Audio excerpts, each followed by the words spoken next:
काँग्रेसचे आमदार कैलास गोरंट्याल आपल्या सोबत आहेत। आज शरद पवार यांनी महत्त्वाचं विधान केलेलं आहे। 225 जागा महाविकास आघाडी येत्या विधानसभेत जिंकेल असं वक्तव्य त्यांनी केलं। आपल्या सोबत आपण त्यांच्याशी बोलणार आहोत। किती सार्थक वाटतंय वक्तव्य आणि विश्वास जागृत होतो आता? हे बघा, पवार साहेब एक सीनियर पॉलिटिशियन आहे आणि तुम्हाला माहीत आहे त्यांचा ॲनालिसिस कधी गलत होत नाही। त्यांनी या अगोदर लोकसभेत सांगितलं होतं की आम्ही 31 ते 35 जागा जिंकू आणि त्यात खरं ठरला 31 जागा महाविकास आघाडी जिंकलेली आहे।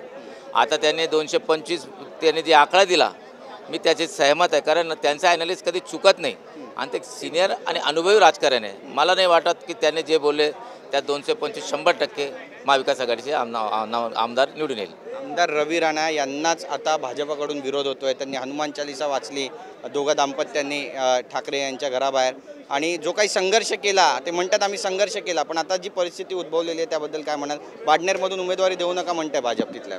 आता राणा जे आमदार आहे ते माझे खास मित्र आहे आणि मला पण वाईट वाटतो की त्याने एवढं भारतीय जनता पार्टीसाठी केलं, पण तरी त्यांच्या विरोधात भारतीय जनता पार्टीवाले त्यांना तिकीट देऊ नये म्हणतात। त्याच्यावर एक शेर आहे, त्याच्यावर असा शेर आहे,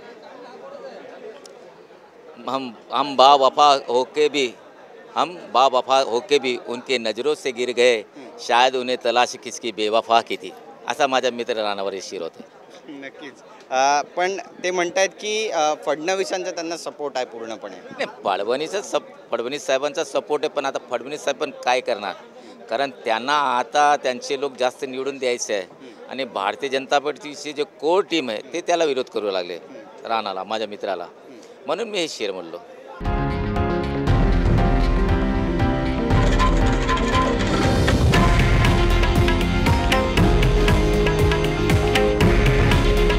हे आहे देशातील नंबर 1 न्यूज नेटवर्क आणि आपण पाहत आहात TV9 मराठी। काळजी तुमची, हित महाराष्ट्राचं।